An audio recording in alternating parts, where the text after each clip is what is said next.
Hey guys, welcome back to the channel. So I want to address something that I observed with new automotive locksmiths. You get your tool, you're really excited, you go straight to a vehicle and you start doing your, all keys lost. But sometimes you run into like a couple snags and you don't really know how to troubleshoot it. And it's not just because, you don't have the experience. It's mainly because you don't know the immobilizer system on the vehicle that you're working on. So in this video, what I want to do is show you the learning framework that I wish I knew when I started. And then this way you can follow the framework to help you get the results you're looking for. Okay, so let's jump into it, you guys. Today's topic is called how to do an all keys lost on a 2017 Chevy Suburban with the Im608 Pro. If you are new to the channel, welcome. My name is Curtis Harden. I'm an independent auto diagnostic consultant. I align people with the best tool strategies and I give them the one-on-one support that you see in this presentation. So if you want to purchase your 608, head on over to autoteltech.co.za and book the diagnostic tool consultation. All right, so this is what you're going to be learning today. You're going to understand the key components and functions. You're going to see important terms related to the immobilizer system. You're going to learn how the signal moves between modules during programming. Okay, we're going to be looking at a diagram, and you're going to identify and fix common key registration issues and follow a detailed process to do an all keys lost on a 2017 Chevy Suburban. The tools that we use in this case study are the following: the Im608 Pro, your additional keys, and the APC 101 USB cable. Now, here are some important terms to document. First is RPO code. This is an alphanumeric code that GM uses to identify specific configuration options and features on their vehicles. Now, the reason why this is important is because certain vehicles have different immobilizer system configurations. So for example, this is our next one, BTM. This facilitates keyless entry, engine start, and theft deterrent. So there's some vehicles with this VIN number that have a non-BTM system. All right, so it's vehicles without a body theft module. So the key registration process is completely different. All right, so that's why this is important to know these type of RPO codes, so you can know the configuration. Next is A90 logic. This is a control logic that handles key authentication, module communication, and security status feedback in the vehicle's immobilizer system. So when we look at the diagram, you're going to see within certain modules that the A90 logic and how it's used to transfer signals and stuff, okay? And then password, PIN code, a secure numerical code used for key programming and authentication in vehicles' immobilizer systems. And lastly, transmitter pocket, the area where the key fob must be placed for keyless start and programming. Now, when I advise someone when they first get their tool, what I tend to do is I'll pick one manufacturer and look at each year's immobilizer system, because once you understand those systems, it'll help you on your approach when you're doing your key registration procedures, okay? So first we have the passkey 1 and 2, the VAT system from 1986 to 2005. And this had a basic security ensuring only keys with correct resistors could start the vehicle. Next we have the pass lock system 1 and 2 from 1995 to 2009. And this gives the vehicle enhanced security compared to the VATs. Okay, a little upgrade. Then we have the passkey 3 up to 2005 to present day. And this gives increased security that uses rolling codes or cryptographic transponders. And then we have the passive entry, passive start system from 2010 to present day. And this provides convenience and enhanced security. All right, it has a keyless entry and start system. Okay. Now we have the step-by-step signal flow explanation. So this is a diagram of the vehicle that we're working on. And this is critical because I've noticed a lot of my automotive clients, sometimes a locksmith is attempting to do a procedure. He can't register the key and he doesn't know why. So he has to go to the mobile tech so he can figure it out. So if you guys have an understanding of how everything works, it can help you consult your client, okay? So this is what happens when you start the key process. So the key fob is detected by the T2 antenna, which you can see right here. And then the signal from the T2 antenna will go to the immobilizer control module, okay? And then within the immobilizer control module, there's the A90 logic that will process this initial signal. And then it will send that signal through a various circuits to the BTM modules here, okay, for further security checks, okay? Now the signal from the BTM is sent to the body control module, and then the BCM will process the signal, and then it will communicate with the instrument cluster, okay? So this line right here is indicating that there's a communication path, okay? Now, the instrument cluster will receive the process signal and update the drivers with the immobilizer status and security alert through the A90 logic that you see in between there. Simultaneously, the BCM will also send what I call the pre-release password via the serial data bus, or the circuit here, to the engine control unit. And if the signal or the password is correct, the car will be authorized and it will start. If the BCM sends an incorrect code, it will prevent the vehicle from starting. Okay, so that's the process on how it works. You have your immobilizer control unit, your BCM, your cluster, and your engine control unit. They all work together, okay? Now let's go ahead and jump into the case study. So to give you a little background, the customer purchased a new car and he got it from the auction and wanted to add several keys to the vehicle. All right, it's the 2017 Chevy Suburban. Keep in mind, I think he said there was one original key and he got a deal on Amazon for 3 extra keys, okay? He attempted to perform the procedure by himself, but was unable to register the keys and did not understand why. So seeking my professional assistance, he booked a consultation so I could walk him through the process, all right? So my first thing I wanted to do is log in and see what codes we have. So I do the EMO status scan, and this will allow us to evaluate the important immobilizer related components. And you can see here we have an error code, which I think was triggered when he attempted to register the key with, maybe one of those Amazon keys. So I'm going to go ahead and delete that, as we can only do the registration without any faults to the system.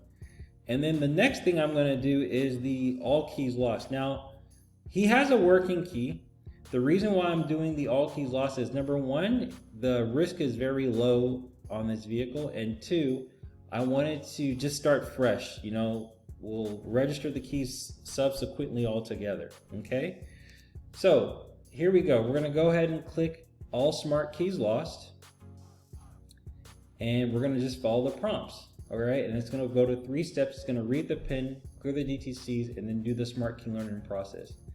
Do you want to start the PIN reading? We're going to go ahead and click yes. All right, and it's recommended to use the USB cable to connect the VCI. So at this point, what I do is I consult him. I tell him to get the cable. I unpair the Bluetooth, and that way we can have a direct connection. And then after that, I'm going to go ahead and click OK. And then we're going to go ahead and let this thing do its thing and get the PIN. So it's checking network. You need a stable internet connection while you're doing this. All right, and then also you're probably going to need a valid subscription. What I'm knowing with a lot of these newer vehicles, if you don't have a valid subscription, you won't be able to do certain key operations. So this is our code, 2478. We'll go ahead and write that down. And then we're going to go ahead and click yes to clear any DTCs.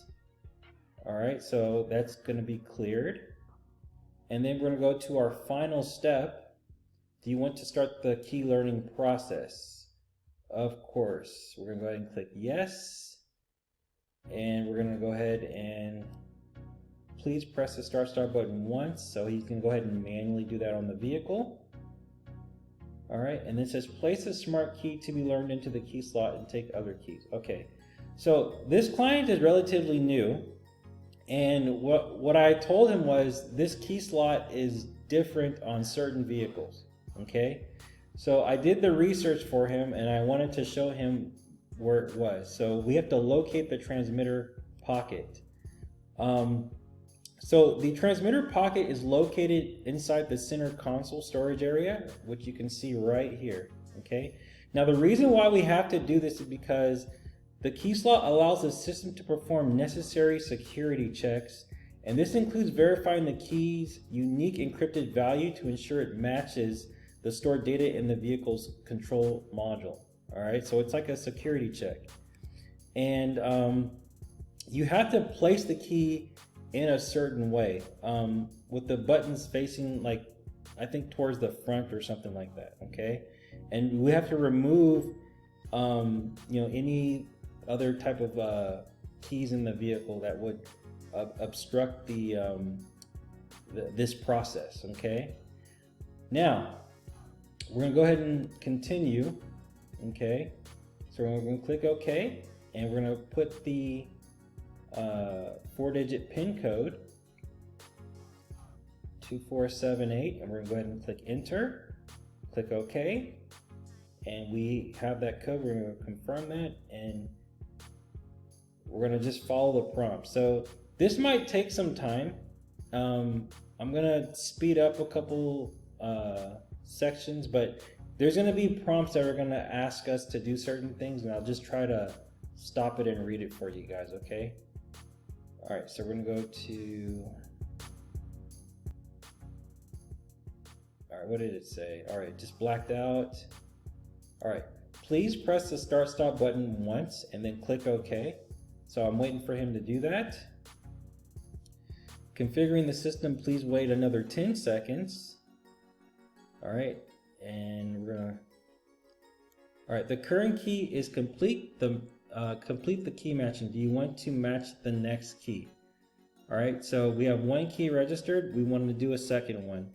So we're gonna go ahead and click yes. And I think I told him to remove the keys. He's bringing the key back, and he's gonna place it into the dedicated slot. Please press the start-stop button once and click OK, and we're gonna pretty much do the same process.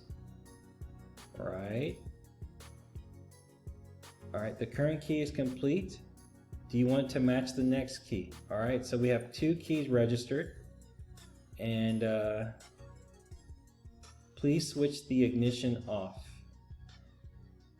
All right, press the start-stop button for 12 seconds. All right. We'll let it do its thing. 100%. Release the start-stop button. Okay, so we're supposed to hold it. Configuring the system, please wait another 5 seconds.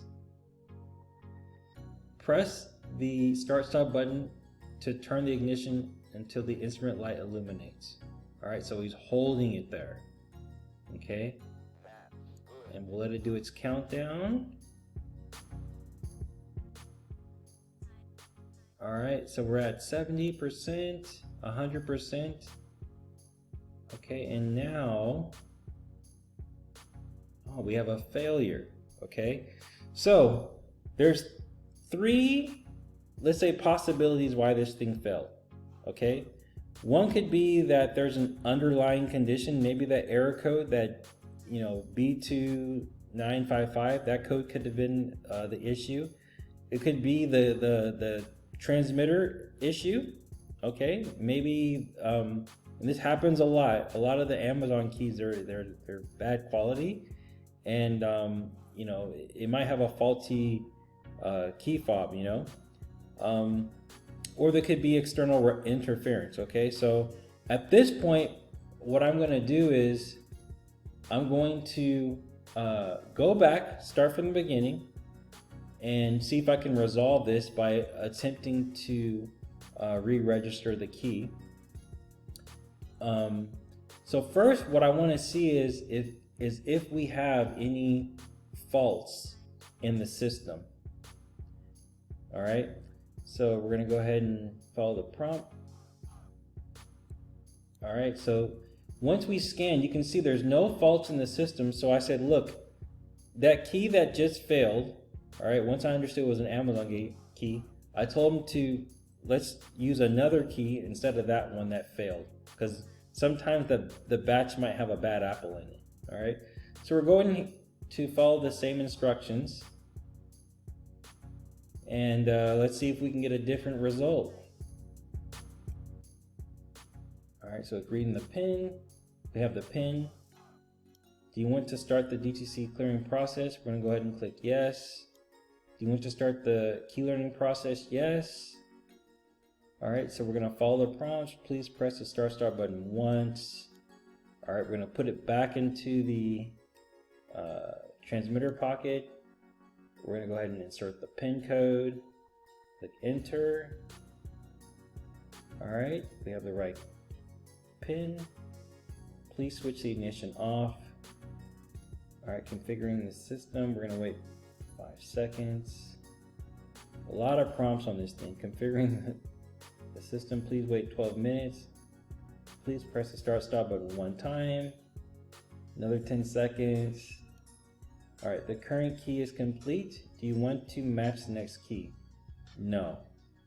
All right, so I think now we should have 3 keys in the system now. All right, press the start button for 12 seconds. All right, so he's holding it there for the 12 seconds while it's doing its thing. All right, so we're at 100%. Release the stop button. Now it's configuring it again. It's a lot of exercise here. All right, so press the stop button. Ignition to the instrument light illuminates. All right, so we're gonna hold it there. And let's see what prompt it gives us. All right, so we're gonna switch the ignition off now. All right, depress and hold the brake pedal. Press the stop button to start the engine and wait for another 5 seconds. All right, configuring the system, please wait. All right, so we're at 100%. All right, we're gonna manually switch the ignition off. All right, stop the engine, open and close the doors, remove the smart key and press the lock and unlock buttons at the same time, and then release both. So this is a manual procedure, and I'm waiting for the client to follow these prompts. We're gonna click OK. We don't have another one, and we have 3 matched in the system. So if I click escape and scan the vehicle, we should have 3 keys in the system with no fault codes, and the car did start. All right, there you go. All right, so in summary, familiarize yourself with the vehicle's immobilizer system and components and signal flow. So as I said before, pick one manufacturer, learn each year's immobilizer systems, and then understand like with the wiring diagram, how everything works, the signal flow. So you'll know if there's something wrong, you know where to look and test.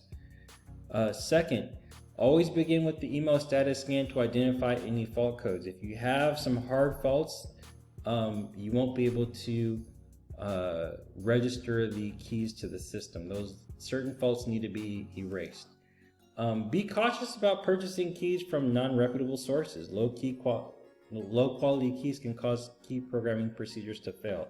Happens a lot. I don't advise clients to get their own keys due to this fact. They'll just look for the lowest price, and sometimes the key won't work, and then it wastes everybody's time. If you can take control of that, you'll be better off in the long haul.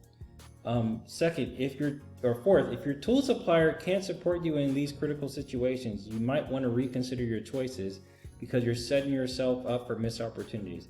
A lot of clients, not clients, but people in general, they're so excited about getting the tool, they don't think about problems that they're going to get. And a lot of people, from what I've seen, they miss a lot of opportunities because of fear.